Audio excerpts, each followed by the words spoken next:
So yun, ito yung part 2 ng aming pagpasok dito. And alam ko medyo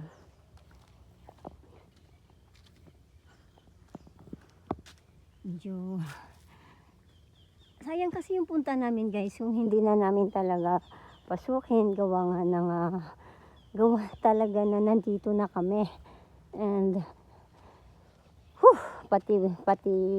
pati bayan na naman tayo ng resistensya guys sa init ng panahon. Akyatin namin to kasi dito pala guys dapat i-schedule, kukuha ka ng permit sa tourism. So wala kaming idea na ganun pala. Ha?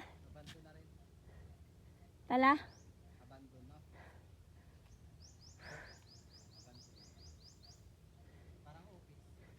Pagbaba natin.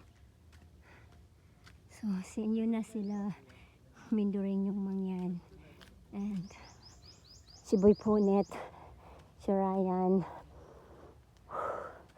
Medyo mahaba-habang lakarin to.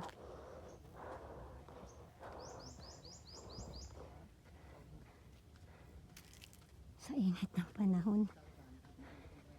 Ito yung gagawin namin, promise.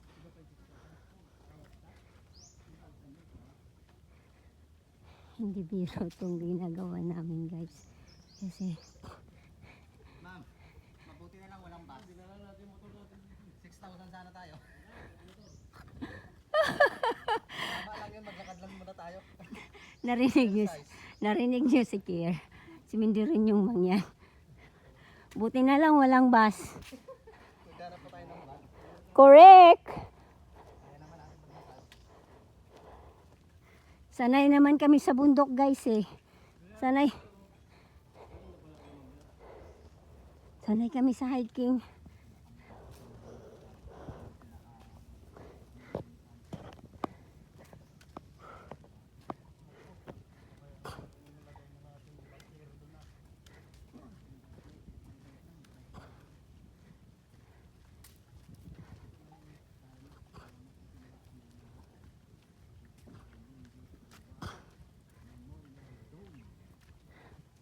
War Memorial Zone. Kita nyo?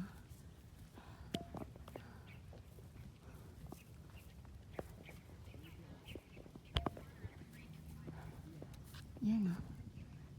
Kita nyo? So, yan guys. Like I say, sinabi ko nga kanina kung bakit tinawag siya na korehidor. So, nakakahingayal. Maghirap mag-explain. Kasi, sabi nila, sobrang lawak daw to. So, ito yung entrance pa lang. Hindi pa kami muna sa gitna.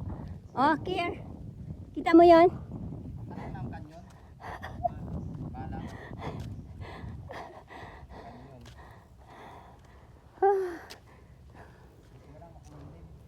Buti na lang, makulimlim. So, di ko alam itong aking asawa kung kakayanin niya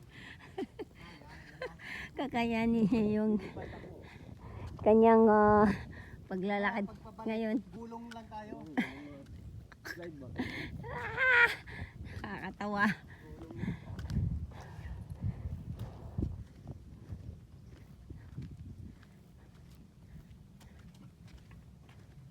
Di mo pa dinala yung tubig? Nandiyan. Ba? Hindi. Hugas ko nga kanina, pasong-paso ako doon. Sa buhangin ito. Natakbo ako eh. Hindi ko kaya init ito. Paso na yung pako, sakit na eh.